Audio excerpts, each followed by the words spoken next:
Muito boa noite, estamos começando mais um Placar Transamérica, hoje, quinta-feira, 25 de outubro de 2017. E o Placar Transamérica hoje, naturalmente, vamos destacar a vitória do Paraná Clube, ontem praticamente uma final da Série B. O Paraná precisava dessa vitória até para distanciar o Vila Nova e para o Paraná se firmar no G4. E um jogo muito complicado, muito truncado, mas o Paraná Clube conseguiu uma vitória por 1-0, uma vitória importantíssima. Vamos também retratar o Atlético Paranaense, que vai se preparando para enfrentar a Chapecoense neste sábado. E o Curitiba também tem jogo decisivo contra o Sport de Recife. Decisivo por quê? Porque todos os jogos do Curitiba até o final do campeonato agora vão ser decisões, vão ser finais que o Curitiba vai ter que disputar para poder escapar da zona do rebaixamento. E até porque os adversários do Curitiba, a grande parte deles, são adversários diretos, são concorrentes diretos para escapar do rebaixamento. Vamos falar também a respeito do Londrina, o Londrina que vai enfrentar o ABC nesse final de semana, também pela Série B, porém é capaz que esse jogo nem se realize, mas a gente vai trazer os detalhes para vocês. Tudo isso e muito mais vamos abordar no Placar Transamérica dessa noite. E o Placar você acompanha aí pelo canal 59 HF e também pode acompanhar lá pela internet no www.transamerica.tv.br e também pelo Facebook. Entra lá no Facebook TV Transamérica e lá você, além de acompanhar o Placar Transamérica, você pode também participar, enviando sua crítica, sugestão e comentário, que é sempre bem-vindo. Afinal, o Placar Transamérica é feito para você e é feito por você. E no programa dessa quarta-feira temos aqui a experiência, o conhecimento do futebol, a história do futebol, que passa por aqui através de Nelson Santos. Muito boa noite, Nelson. Boa noite, professor Silas. Boa noite, minha gente da TV Transamérica, quer dizer, do Placar Transamérica, na TV Transamérica, UHF, canal 59. Ô, gente, vou falar uma coisa para vocês. Já encontrei várias pessoas hoje falando, o Paraná ganhou, foi um sufoco. Estava jogando, sabe contra quem? Era um jogo de 6 pontos. O Paraná conseguiu ganhar 1-0, uma goleada extraordinária. Não pegou um time qualquer, pegou um time que estava disputando com ele uma posição. O Paraná ficava à frente dele, como ficou 5 pontos, ou o outro passava ele, né? E ele perdia aquela 4ª colocação. Então, de forma que foi uma vitória importantíssima, brilhante, porque o Paraná não ganhou de um qualquer. Ganhou de um time também muito preparado, disputando uma vaga no G4. Exatamente, e até confirmando tudo isso aí que o Nelson falou, e falou com bastante conhecimento, porque realmente o Vila Nova é uma equipe que está na 5ª colocação da Série B e não está à toa nessa 5ª colocação. Apresenta um futebol muito eficiente, bem compactado defensivamente e veio para Curitiba, não veio para Curitiba tentando um empate, não, o Vila Nova veio para ganhar o jogo, porque precisava de uma vitória sobre o Paraná para poder retornar ao G4. Então foi um jogo muito decisivo mesmo. As duas equipes tentando a vitória e as duas equipes, além de tentar a vitória, elas vieram para evitar também de tomar um gol. O Paraná muito bem postado defensivamente, assim como o Vila Nova. E outra coisa que deu para observar, e o Nelson acompanhou esse jogo também, Nelson, a impressão que me dava pela colocação do Vila Nova dentro de campo, que o Vila Nova estudou bem o Paraná Clube. Todas as jogadas do Paraná, que eram pelos lados com Vitor Feijão e o João Pedro que cai também, em todas as jogadas pelos lados, o Vila Nova sempre com 2 jogadores fazendo a marcação. Então você percebe o seguinte, que o Vila Nova veio, estudou qual era o ponto forte do Paraná e tentou neutralizar. Não tem dúvida nenhuma, inclusive sempre com 2. Um ficava na sobra e o outro saía no combate. Então realmente foi uma como você pegou muito bem, foi uma situação em que o treinador do Vila Nova estudou bem como joga o Paraná. E aí veio para tentar matar. E o Vila Nova começou bem. O Vila Nova começou, inclusive, assustando. Aquela grande defesa do Richard. Olha, então, falando nisso, então vamos fazer o seguinte, enquanto você vai falando, a gente já vai chamar aqui os melhores momentos, inclusive essa defesa aí, também daí nós vamos mostrar. Esse aí é o gol do Felipe Alves, ali no segundo tempo, 30 minutos do segundo tempo, porque até então o jogo estava bastante truncado. E aí, nesse cruzamento, a bola sobrou para o Felipe Alves, que entrou no segundo tempo e fez 1-0. E no restante do jogo, a maioria das jogadas eram todas de fora da área. Essa defesa aí que você estava falando, Nelson, olha só. Onde é que o Richard foi buscar essa bola? Brincadeira. Então, o Richard, quando foi exigido, se saiu muito bem, assim como o goleiro do Vila Nova também, o Luiz Carlos, essa bola, inclusive, triscou na trave. O goleiro Luiz Carlos, que já jogou aqui no Paraná Clube, foi revelado pelo Paraná Clube, também salvou o Vila Nova em diversas oportunidades. Mas foi um jogo assim, que não pode se dizer, teve diversos lances de perigo. Até que não, teve poucos lances de perigo, porque as duas zagas e o meio de campo das duas equipes muito bem postadas, né, Nelson? Trabalharam com muita eficiência. Você pegou também muito bem nesse aspecto. Os dois times trabalharam com eficiência. Os dois goleiros fizeram defesas importantes. Então você vê que houve um equilíbrio muito grande. E o Paraná, que eu achei, não foi falha, vou dizer falha grotesca do sistema defensivo do Vila Nova, não. É que dois jogadores da defesa do Vila Nova foram na mesma bola e um contra o outro. E um atrapalhou o outro. Um atrapalhou o outro e a bola sobrou livre para o jogador do Paraná que tocou para dentro. Então, muito bem, o Paraná aproveitou a chance real de gol, fora aquelas em que o goleiro, o Richard, fez aquela defesa extraordinária e o Luiz Carlos também, várias grandes defesas que ele praticou, saindo bem nas bolas cruzadas na área, né? E é um ex-jogador do Paraná. Aliás, o Paraná é uma escola de goleiros extraordinária. Inclusive até nós temos, só para você viver um pouquinho o clima do que foi esse jogo, nós temos o gol do Paraná Clube, que nós vamos repassar aqui para vocês, com a narração do Moura Júnior lá pela Transamérica Pop 100,3. Vamos acompanhar toda a emoção da narração do gol do Paraná, 1-0 contra o Vila Nova, com a narração de Moura Júnior.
Tá aí a narração, e pela narração do Moura Júnior dá para se perceber a emoção, né, desse gol, porque como era uma partida muito truncada, as duas equipes procurando a vitória, esperando um erro do outro, porque era um jogo para praticamente decidir assim em uma bola. E a torcida paranista, que ontem também compareceu em bom número, mais de 10 mil torcedores, a torcida toda apreensiva. E aí quando sai esse gol, essa narração do Moura Júnior, ela transmite bem a emoção do que a torcida sentiu naquele momento, colocar o grito para fora, aquela energia toda, lindo aquele momento, né, Nelson? Estava tudo acumulado, aquela tensão nervosa, estava acumulado. Um jogo, como você falou, muito truncado, não tem dúvida nenhuma, de muita marcação, né?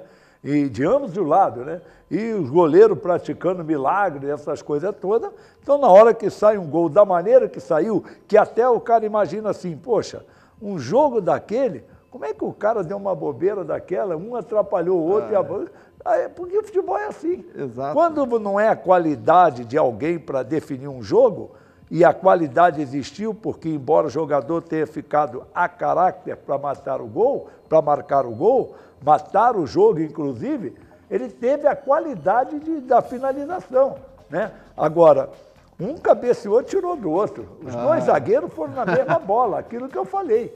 Um atrapalhou o outro. Inclusive, ali quando você pega de um outro ângulo, na hora do cabeceio, quando o primeiro zagueiro, ele só dá aquela casquinha na bola assim, o que estava atrás dele, mas veio, sabe, você vê na imagem, ele pronto para cabecear, no fim a bola dá aquela desviada dele e sobra para o Felipe Alves. E depois disso, esses gols saiu aos 30 minutos do segundo tempo.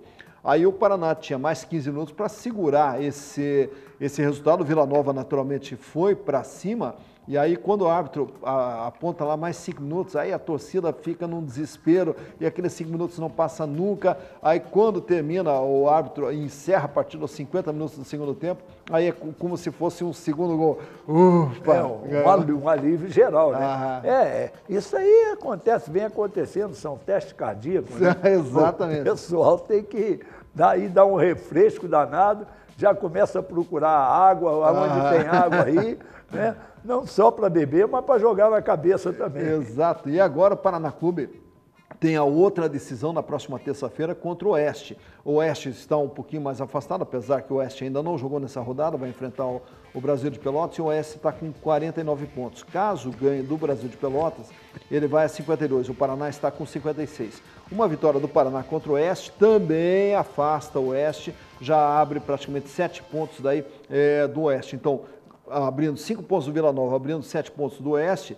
o Paraná praticamente encaminha a sua classificação para a Série A. Tá? Então, vamos torcer, vamos continuar acompanhando o Paraná Clube. No último bloco, a gente fala mais um pouco a respeito do Paraná, porque agora a gente vai falar do Atlético Paranaense. O Atlético Paranaense engatou aqui uma arrancada nessa reta final também da Série A, vai pegar a Chapecoense neste sábado, o horário 21 horas, um horário meio complicado para a torcida aí no sábado, 21 horas, mas o horário fazer o quê, né? Mas o Atlético vem se preparando e naturalmente convivendo com as suas dúvidas lá, sempre aí tem a dúvida, G2 começa jogando, não começa jogando, Ribamar começa jogando, Douglas Coutinho, enfim, sempre as dúvidas que o Atlético sempre deixa no ar e que a gente só consegue entender na hora que o Atlético entra em campo, aí que a gente vai conseguir entender. Mas enfim, quem está tentando descobrir o que se passa lá pela cabeça do Fabiano Soares e do Paulo Autuori também,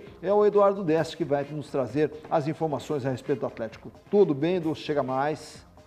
Uma boa noite para você, para os nossos comentaristas e também para os telespectadores que estão conosco, curtindo o placar Transamérica desta quarta-feira. Hoje, dia de reapresentação, após folga, o elenco principal do Furacão trabalhou na Arena. Trabalho já realizado, finalizado, que foi pelo técnico Fabiano Soares, que amanhã repete a dose, só que desta feita no CT Alfredo Gotardi no período da manhã. A boa notícia é que o lateral direito Jonathan treinou normalmente e, se assim o fizer até o final da semana, pode vir a ser a grande novidade da equipe rubro-negra, o Jonathan, que busca retornar à equipe atleticana já neste próximo jogo contra a Chapecoense. Fabiano Soares, como eu disse, comanda ainda mais 2 atividades. A última delas a ser realizada na sexta-feira, o chamado a pronto na Arena, onde o treinador vai definir a escalação do Furacão, visando este próximo jogo do Campeonato Brasileiro,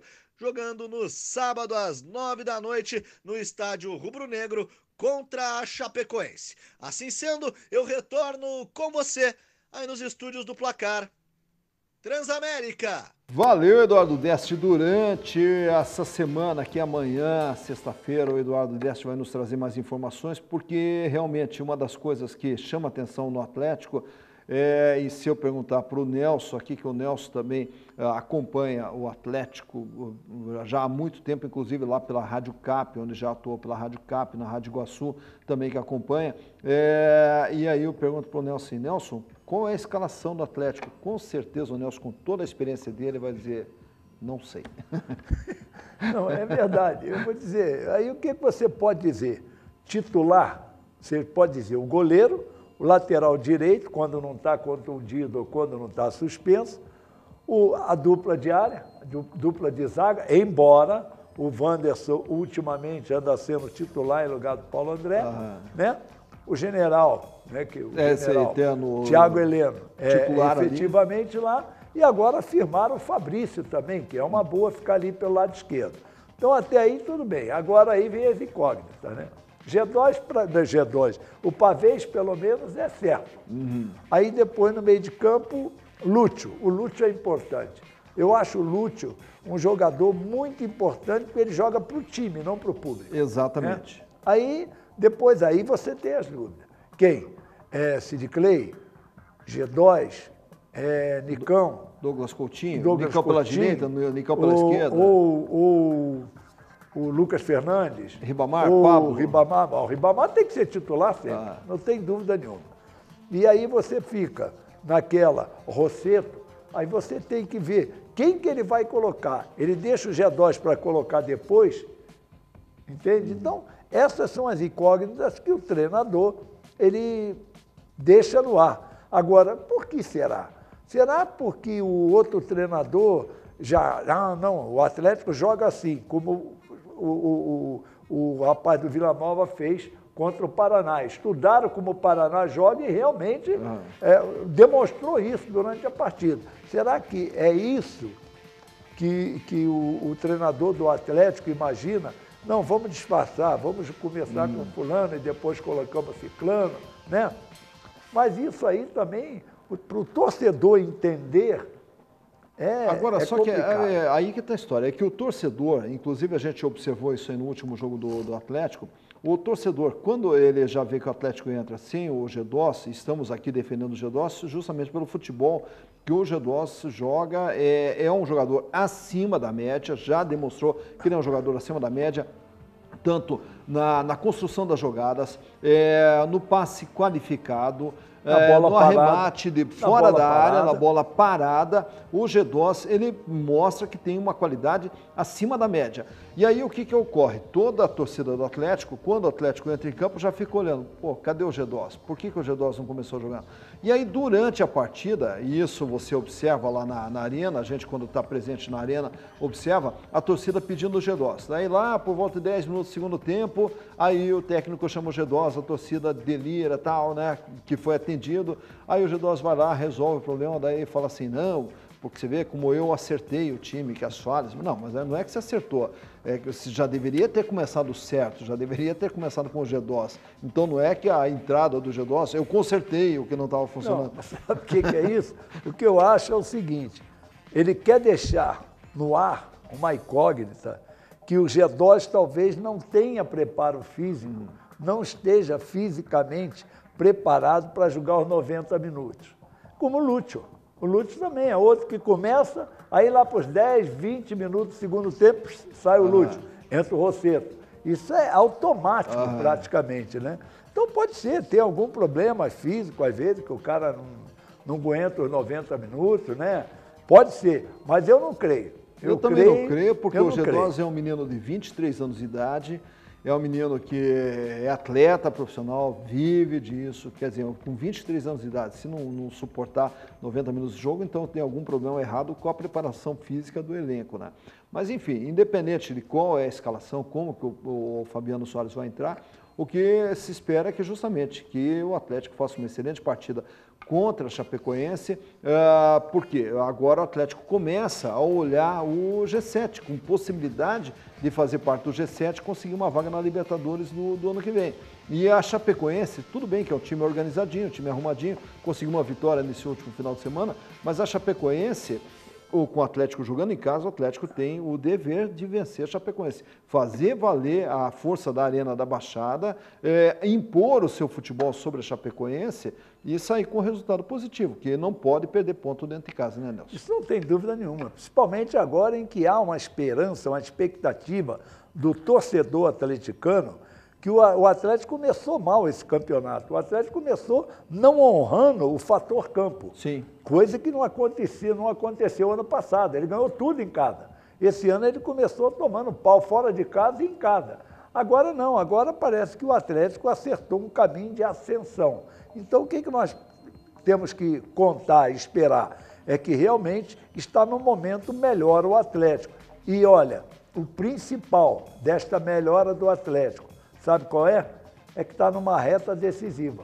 Então, se você cresce agora, é melhor do que se você começar lá em cima e depois cair, aí não tem jeito, né? E até essa reta decisiva que você citou, quem também está na reta decisiva é o Curitiba, porque o Curitiba agora, nessas rodadas que faltam para encerrar a Série A, o Curitiba vai ter diversos confrontos diretos contra adversários que também estão lutando pelo rebaixamento.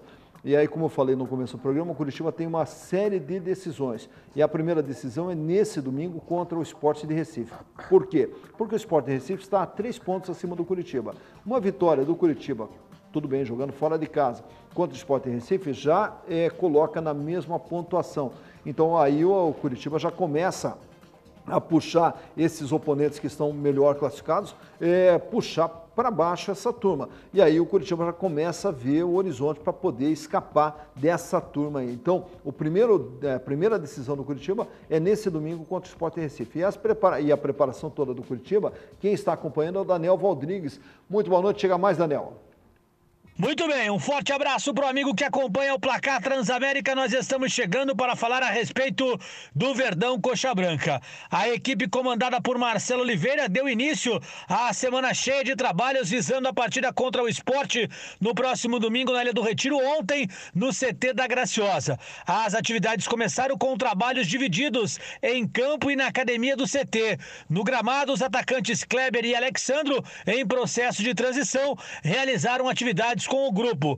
Com o retorno próximo da dupla e também sem suspensos, o técnico Marcelo Oliveira ganha um leque de opções para essa reta final do Campeonato Brasileiro. Nesta quarta-feira, o elenco trabalhou também normalmente no CT da Graciosa, o que acontece também na quinta-feira. Na sexta pela manhã, o time realiza o último trabalho no estádio Couto Pereira e aí embarca para o Recife. O Coritiba está com 32 pontos, é o 19º colocado, 3 pontos de distância do Sport, 15º colocado. Entre os adversários do próximo domingo estão o Avaí com 34 pontos e o Vitória com 33 pontos, além da Ponte Preta com os mesmos 32 pontos do Coritiba. O Verdão enfrenta o Sport na Ilha do Retiro às 18 horas pela 31ª rodada do Campeonato Brasileiro. E a partida marca o encontro de número 34 entre as equipes em jogos oficiais. Desde 1971, quando o Sport e Coxa se enfrentaram pela primeira vez, o Verdão acumulou 10 vitórias e sofreu 10 derrotas, com 13 empates. O Coritiba marcou 34 gols, o Sport marcou 36. No Campeonato Brasileiro deste ano, os pernambucanos venceram por 3-0 em pleno Couto Pereira. Agora as equipes se reúnem novamente na busca de fugir contra o rebaixamento. O meia Thiago Real fica à disposição do técnico Marcelo Oliveira depois de ter cumprido suspensão automática. Recuperado de uma lesão no ligamento colateral medial do joelho, o atacante Alexandro também participou dos treinamentos realizados na segunda e também nessa terça-feira e deve reunir condições de pelo menos ser relacionado. A expectativa é também do atacante Kleber, que fique à disposição para a partida contra o Sport. São essas as informações do Coritiba aqui no Placar Transamérica. Valeu, muito obrigado pelas informações, Daniel Valdrigues. E tá aí, o Curitiba, de repente, pode contar com o Kleber, o retorno do Kleber, que fez muita falta para a equipe do Curitiba. Eu acho que desde a saída do Kleber na suspensão, aí parece que o Curitiba perdeu o rumo, quando tentou encontrar o rumo, se perdeu de volta, e parece que o Kleber, ele é o cara que coloca o Curitiba nos trilhos, né, Nelson? Não tenho dúvida nenhuma da importância do Kleber no time do Curitiba. Agora tem um detalhe. Tem muita gente, já joguei a toalha, o Curitiba vai para a segunda. Gente, vocês viram a diferença do Curitiba em 19º lugar para o 15º lugar? São 3 pontos. 3 pontos. Então, tudo que envolve essas equipes que estão ali na guerra para escapar da zona de rebaixamento é uma diferença pequena. E eu vejo que o Curitiba tem elenco para sair desse imbróglio. Eu tenho quase que uma convicção de que o Curitiba não vai ser rebaixado. O Curitiba tem um elenco para isso, a volta do Kleber também, né, o gladiador, né, juízo Kleber, né, por favor, você, afinal de contas, tem que ver o seguinte, você é um dos responsáveis pela situação do Curitiba, está assim também. pelo teu temperamento, que a gente, muitas das vezes na vida, a gente tem que dar uma minguadazinha, sabe? Para dar a impressão que, não, nós demos um passo para trás. Mas muita gente dá um passo para trás para ganhar impulso, para ganhar 3, 4 passos para frente. E isso você tem que ter cabeça nesse aspecto, porque você já é manjado pelas arbitragens. E outro aspecto também, os jogadores adversários também sabem do teu temperamento e vão te provocar sempre. Te provocando, te tira de um jogo importante e, acima de tudo, tira a eficiência do teu time, do time que você defende. Então tem que ter nesse aspecto um trabalho muito consciente, tranquilo. Agora, eu vejo que o Curitiba tem sim, e para mim, na minha concepção, o Curitiba não cai, ele vai escapar disso aí. E aquilo que a gente fala, que o Curitiba depende apenas de si, porque ainda vai ter que jogar contra o Bahia, vai ter que jogar contra a Ponte, vai ter que jogar contra o Sport. Então, quer dizer, diversos adversários que são concorrentes direto, o Curitiba vai enfrentar. Então, o Curitiba depende de si, tem que vencer quem está brigando ali também contra o rebaixamento.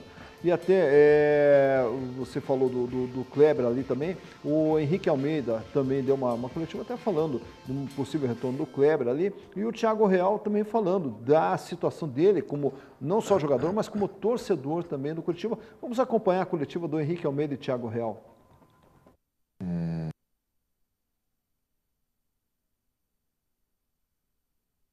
Parece que deu um problema ali com a coletiva do Henrique Almeida. A hora que estiver pronta ali, daí me passo aqui, daí a gente solta a coletiva do Henrique Almeida. Porque o Henrique Almeida, ele jogando sozinho, tem, claro, naturalmente, o apoio ali do Rildo, tá? Então já está no ponto lá, então pode soltar a coletiva lá.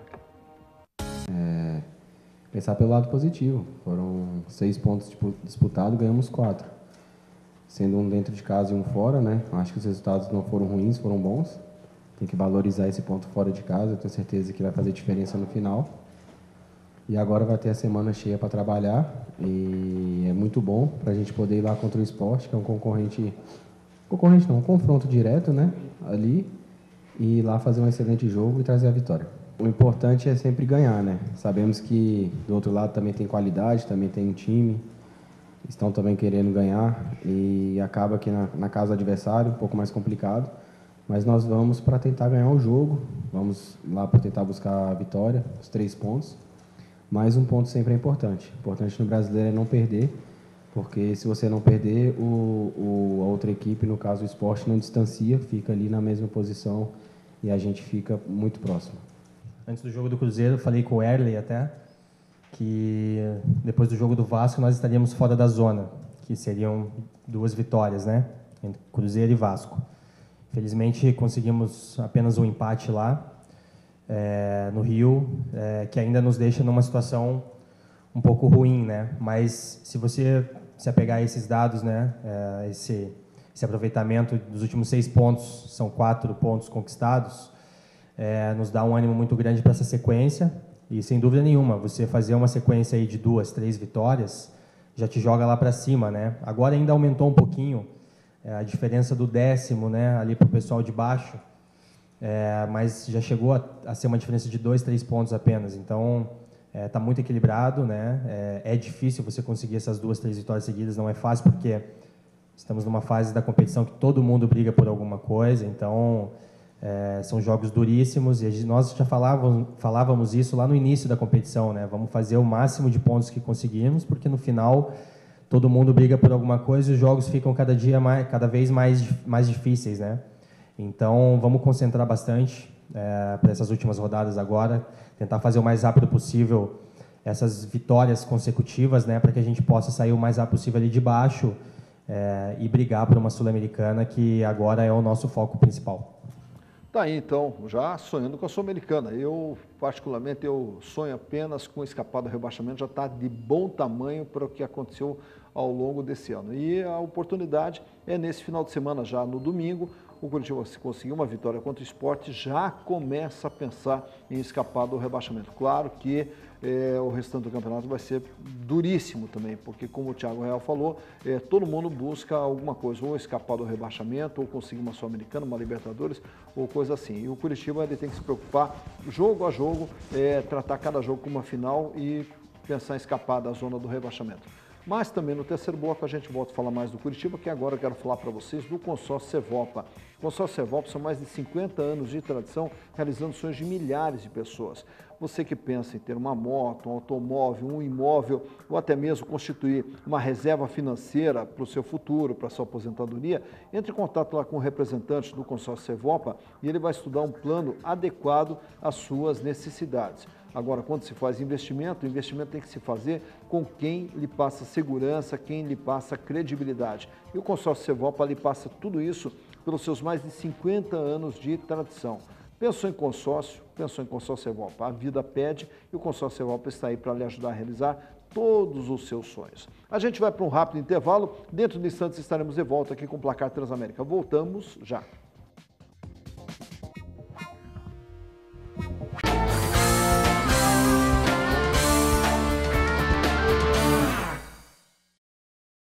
E estamos de volta com o Placar Transamérica dessa quarta-feira, retratando aqui a respeito das nossas equipes. Falamos já do Paraná Clube, vitória fantástica. O Paraná ainda joga na próxima terça-feira mais uma decisão. Né? Também a respeito do Atlético, que enfrenta a Chapecoense neste sábado. E o Curitiba, que vai enfrentar o Sport, também uma decisão no domingo. E quem também está tentando chegar próximo do G4 é o Londrina. O Londrina engatou aqui uma série de vitórias e agora nesse final de semana tem a oportunidade também de chegar mais próximo ainda do G4 porque vai enfrentar o Lanterna da Série B. Então o Londrina enfrenta o ABC neste sábado. As informações do Londrina quem tem é a Débora Mussi. Boa noite. Chega mais, Débora. Olá, boa noite. Boa noite também para você que está acompanhando o Placar Transamérica desta quarta-feira. E o Londrina segue se preparando para enfrentar o ABC. A partida contra os alvinegros é válida pela 32ª rodada do Campeonato Brasileiro da Série B e começa às 5h30 da tarde deste sábado no Estádio Frasqueirão, na capital do Rio Grande do Norte. Porém, a partida pode não acontecer. Isso porque o time do ABC entrou em greve no início da semana. Com 3 meses de salários atrasados, os jogadores anunciaram que não voltarão às atividades enquanto a situação não for resolvida. E de acordo com o vice-presidente de futebol do Alvinegro, o Leonardo Arruda, a diretoria do ABC tenta contato com o presidente do Sindicato dos Atletas de Futebol do Rio Grande do Norte para um possível acordo. Caso contrário, o ABC pode sofrer derrota por WO na próxima rodada. E o meia Germano do Londrina lamenta essa situação do ABC. Na verdade, tem alguns colegas lá, né, que eu já joguei e está lá no clube do ABC. É lamentável uma situação como essa, que ainda ocorre no Brasil, com atraso de salários. É lamentável, nós atletas temos que ficar indignados com relação a isso, né, com esse tipo de atitude que ainda tem, né, porque tirando o adversário que é nós, do ABC, existem famílias, né, existem pais, existem uma série de fatores que são dependentes dos salários, né, por aquilo que fazem, que trabalham, né, e nada mais do que justo poder receber seu salário em dia. Enquanto isso, o time paranaense dá continuidade nos treinos de preparação. Na tarde de hoje foram realizados 2 períodos de trabalho. Para a partida, o técnico Cláudio Tencati não poderá contar com o zagueiro Edson Silva, que está suspenso após receber o 3º cartão amarelo. Gilmar também é desfalque. O volante passou por uma artroscopia no joelho na última segunda-feira e segue em tratamento. Já o atacante Ricardinho, que se recupera de uma lesão na coxa, está em período de transição. O Londrina é o 7º colocado da Série B com 46 pontos, 9 atrás do Ceará, que abre o G4 da competição. E o ABC é o lanterna da Série B com 25 pontos. E essas foram as informações do Londrina para o Placar Transamérica. Retorno com você. Valeu, Débora Musso, tá aí. Como o próprio jogador Germano falou, é lamentável, né, que o futebol brasileiro, em pleno ano de 2017, ainda conviva com esse tipo de situação. Mas isso tudo aí é fruto justamente de uma das coisas que a gente sempre fala aqui, Nelson, que é a questão de planejamento, questão de organização, que um clube tem que ser tocado com responsabilidade. Você tem que saber qual é a receita que a gente vai ter ao longo desse ano e qual é a despesa que nós vamos poder ter. E muitos clubes eles acabam extrapolando no excesso de contratação de jogadores, troca de técnicos e etc. E aí tudo isso aí vai gerando um caos financeiro que chega num determinado momento que é insustentável, né? Então está mais do que na hora do futebol brasileiro pensar em tocar o futebol com mais responsabilidade, né, Nelson? Se você não tem dinheiro, como é que você vai contratar 10, 20, 30 jogadores? Não dá. Porque é fácil. É muito fácil. Sabe por quê? Porque a primeira coisa que eles fazem, eles dizem que o jogador é um mercenário. Ah, o jogador é um mercenário. Pô, só botar dinheiro porque aí ele quer jogar. Agora, sem dinheiro, ele não joga. Não é isso, gente. É um emprego. É uma empresa. Então, os direitos, se você tem deveres a ser cumprido, você tem direitos a serem adquiridos também, ou já adquiridos preliminarmente através de um contrato. É dessa maneira que eu penso. Agora, depois chegar e jogar a culpa no jogador, o cara é mercenário, só joga se pagar, mas tem que pagar. Mas tem que pagar. Porque, afinal de contas, o jogador não vai chegar para o cobrador e dizer assim, ó, vai cobrar o meu time lá porque ele não me pagou. Não tem nada a ver com isso. Um tem o direito de cobrar e o outro tem que pagar. Agora, para pagar, ele tem que receber. Agora, é isso aí que é importante. Agora, deveria, viu, Silas? Professor, eu acho que deveria existir uma lei que o clube, por exemplo, existe a lei que se você atrasar 3 meses, você perde o contrato do jogador. Isso, exato. O jogador está liberado para ir embora, né? Agora, esse negócio de jeitinho, esses times que chegam a essa situação deveriam ser punidos. Olha, está eliminado do campeonato, está fora do campeonato. Pronto. Eu acho que deveria ser assim, porque, afinal de contas, o jogador é um ser humano.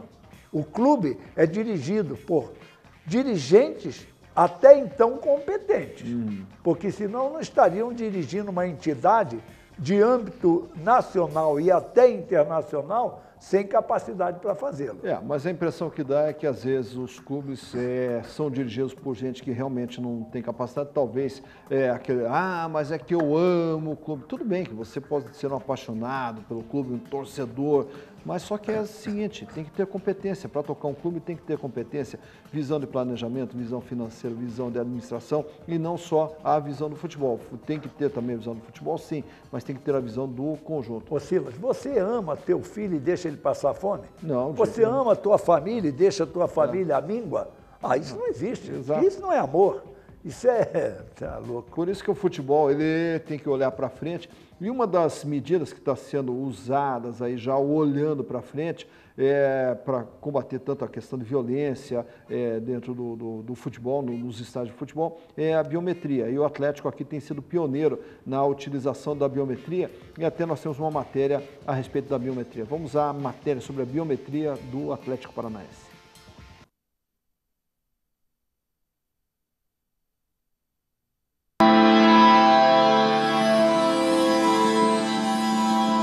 O Clube Atlético Paranaense, o governador Beto Richa e a Celepar assinaram um contrato de prestação de serviços de confronto biométrico.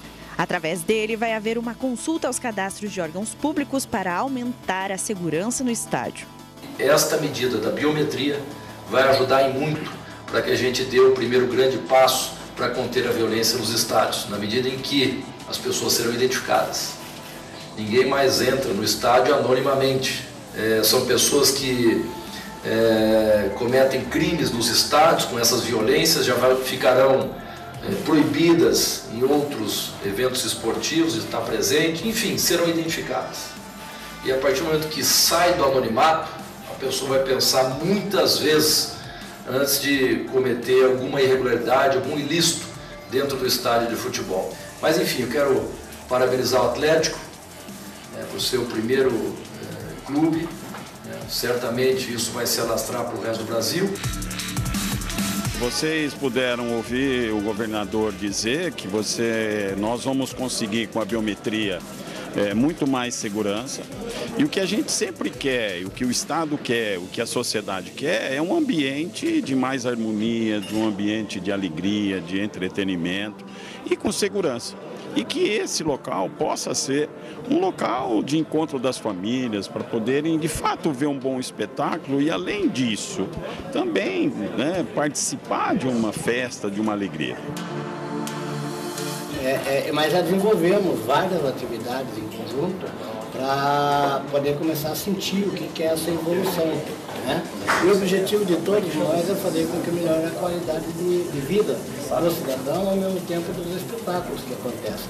Além do estádio de futebol, vai ser usado também para eventos especiais, para outras atividades.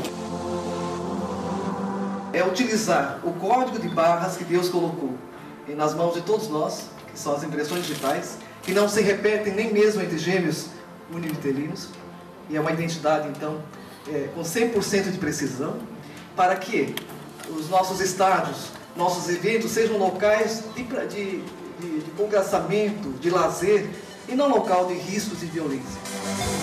O Atlético já tinha implementado a biometria no setor das organizadas, mas para implementar em todo o estádio, seria fundamental que a gente pudesse compartilhar o cadastro da Celepar, porque é muito mais difícil, né, você fazer o cadastramento local de todos os torcedores.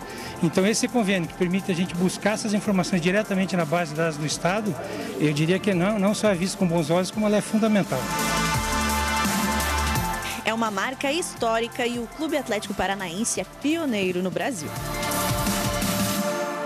Então, a implantação da biometria, como eles falaram que é a questão de dar mais segurança, só que além da questão da biometria, uma das questões fundamentais da segurança também é a questão da punição, né? Ao se identificar infratores marginais que vão ao campo ou fora do campo, essas pessoas elas têm que sofrer punição, porque também não adianta nada simplesmente você detectar a infração e não tomar posição nenhuma. Na semana seguinte está o infrator novamente cometendo os mesmos delitos. Então a violência também se acaba com a punição desses que não são amantes do futebol. São verdadeiros vândalos, bandidos, marginais, que daí sim espantam as famílias dentro do campo.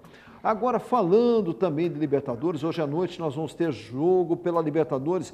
O Grêmio já está lá em Guayaquil para enfrentar o Barcelona na primeira partida das semifinais entre Barcelona de Guayaquil e o Grêmio Porto-Alegrense. O Grêmio precisa pelo menos um empate lá, já está de bom tamanho para poder decidir em casa. Se conseguir um resultado positivo lá, melhor ainda. E ontem nós tivemos já outra semifinal, que foi o River, que enfrentou o Lanús, acabou vencendo por 1-0 no primeiro jogo.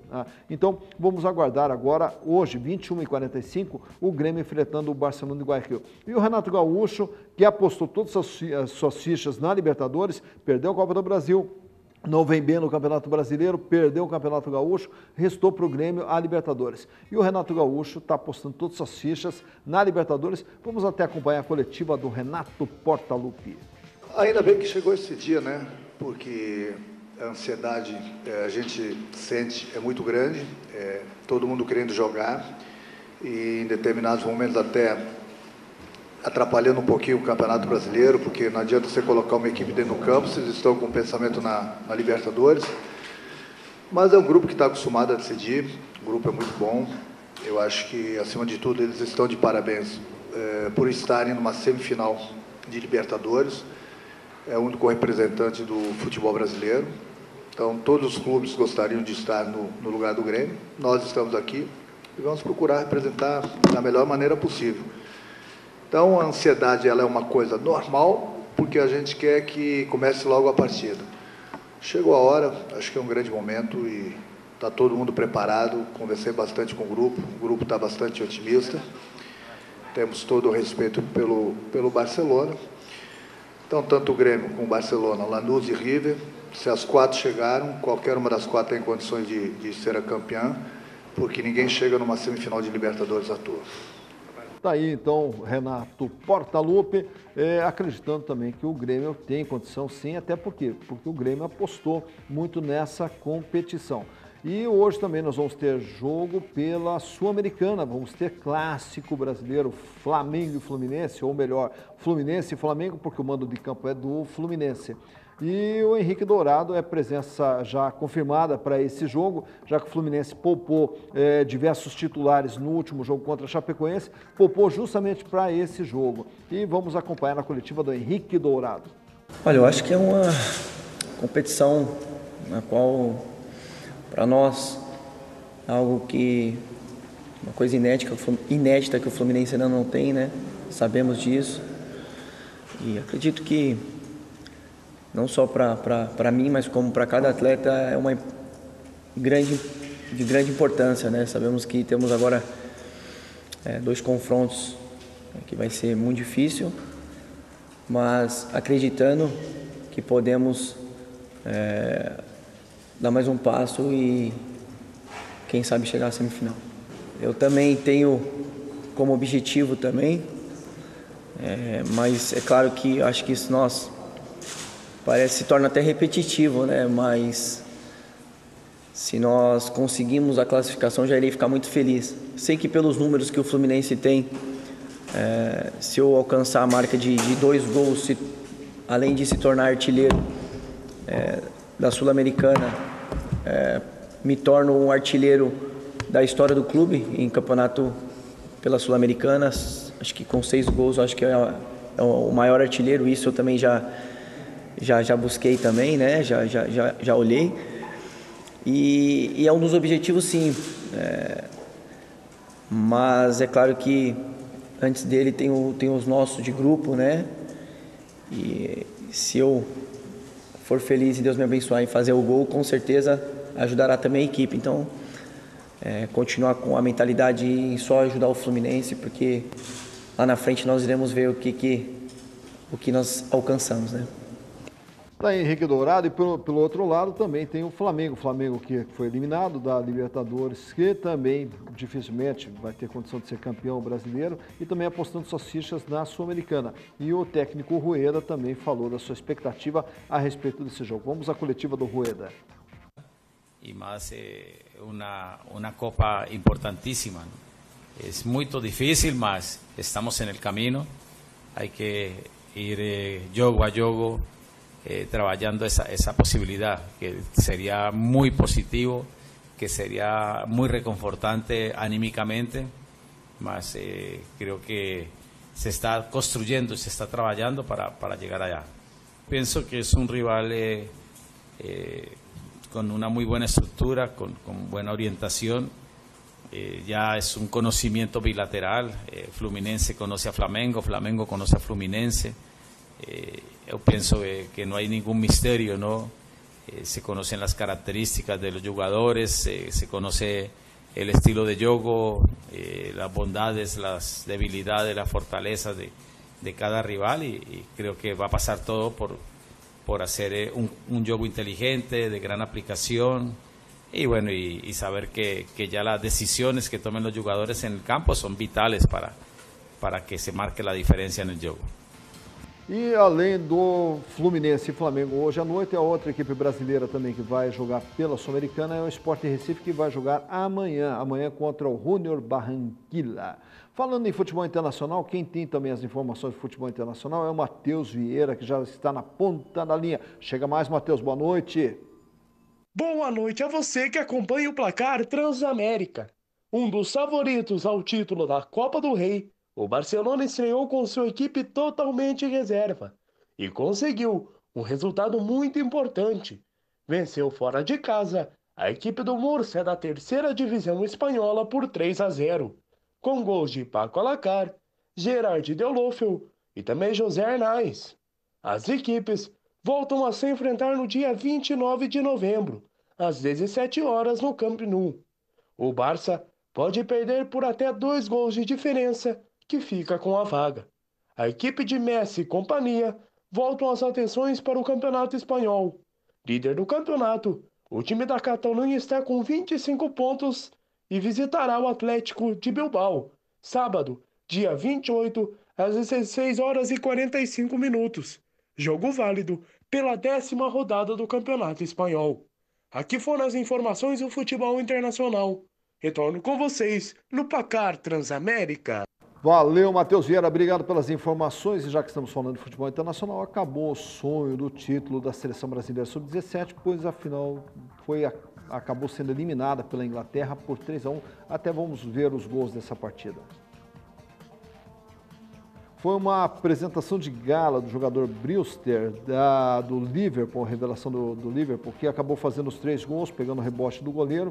A seleção brasileira empatou com o Paulinho, também no rebote ali do goleiro da Inglaterra. A seleção brasileira empatou isso tudo no primeiro tempo, aos 20 minutos do primeiro tempo. E daí, no primeiro tempo ainda, a seleção brasileira tomou 2-1, Brewster novamente, né, fazendo 2-1, e daí no segundo tempo, aos 31 do segundo tempo, o Brewster liquidou a fatura, eliminou a seleção brasileira Sub-17 fora do Mundial Sub-17. Vamos falar agora da LM Telecom. A LM Telecom é uma empresa especializada em radiocomunicação. A mais completa linha de radiocomunicadores você encontra na LM Telecom. Radiocomunicadores para festas, eventos, empresas, segurança, colégio, enfim, qualquer que seja a necessidade de radiocomunicação, a LM Telecom tem a solução.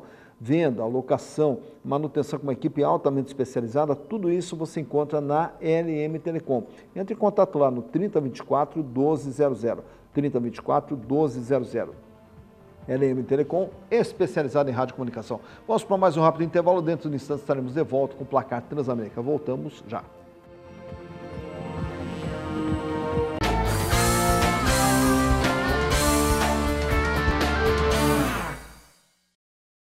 Estamos de volta com o Placar Transamérica, dando giro final nas informações. E quem está trazendo as últimas informações é o Eduardo Destre, com as informações do Atlético. Chega mais do... Muito bem. A gente retorna aqui no Placar Transamérica desta quarta-feira, falando a respeito da estreia do Rubro Negro dentro do Campeonato Brasileiro de Aspirantes, o Sub-23. Furacão deu a largada nesta competição, mas acabou sendo surpreendido em casa ontem, jogando na Arena contra o Santos pelo placar de 2-1. Guilherme marcou o gol da equipe atleticana, que volta a entrar em campo por esta competição nacional no próximo sábado, jogando contra o Grêmio. Partida importante, onde os comandados do técnico Thiago Nunes vão buscar reabilitação dentro do Campeonato Brasileiro de Aspirantes, o Sub-23. Elenco principal do Furacão terá 2 atividades para que o técnico Fabiano Soares possa esboçar a equipe visando a partida contra a Chapecoense, no próximo sábado, às 9 da noite, na Arena Atleticana. Assim sendo, eu retorno com você, aí nos estúdios do Placar Transamérica. Valeu, Eduardo Destre, obrigado pelas informações, a gente vai ficando por aqui. Nelson, muito obrigado, uma boa noite, até a próxima. Boa noite, professor, até a próxima, se Deus quiser, tamo aí no pedaço. E amanhã, a partir das 19 horas, estaremos juntos novamente aqui no Placar Transamérica. Obrigado pelo carinho da audiência de vocês, um grande abraço e até amanhã.